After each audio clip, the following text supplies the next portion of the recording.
আসসালামু আলাইকুম রহমতুল্লাহি ওয়া বারাকাতুহু। মেধাবী ছাত্রছাত্রীর ক্ষেত্রে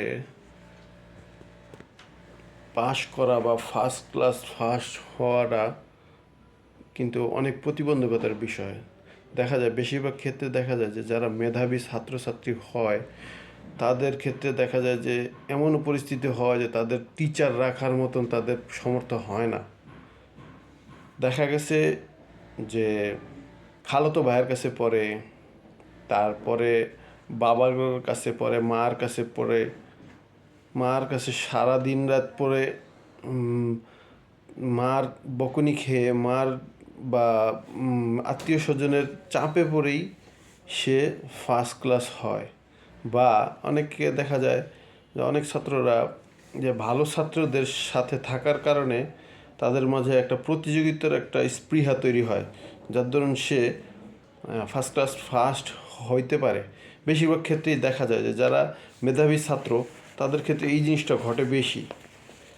আর যারা নর্মাল ছাত্র তাদের ক্ষেত্রে দেখবেন যে তাদের বাবা মারা অনেক কষ্ট করে, এমনকি ভালো ভালো টিচার, ভালো ভালো কোচিং সেন্টার, নামি দামি কোচিং সেন্টার, যে সমস্ত টিচাররা ভালোভাবে পড়া বুঝাইতে পারে তাদেরকে দিয়ে অনেক টাকা বেতন দিয়ে মাসে অনেক টাকা খরচ করে পড়ায়। কিন্তু দিন শেষে দেখা যায় যে ওই সন্তান ভালো রেজাল্ট করতে পারে না। হয়তো দেখা যায় ভালো রেজাল্ট না করার পিছনে আরও অনেক বিষয়াদি থাকে, যেমন তার মনোযোগের ঘাটতি, বা হাতের লেখা সুন্দর হয় না, বা এই জাতীয় অনেক বিষয়াদি থাকে।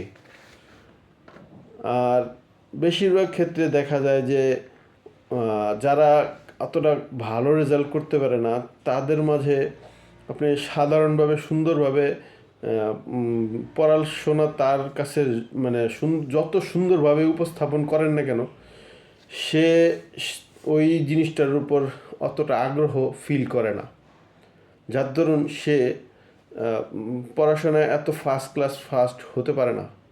আমার আত্মীয়দের মাঝে অনেককেই শুনেছি যে যারা ফার্স্ট ক্লাস ফার্স্ট হয় তাদেরকে শুনেছি যে পড়তে পড়তে পড়তে পড়তে তারা ওই জায়গার ভিতরেই শুয়ে ঘুমায় পড়ে। তো এই কিসিমের যারা ছাত্রছাত্রী, তা এটা বোঝা যায় যে তার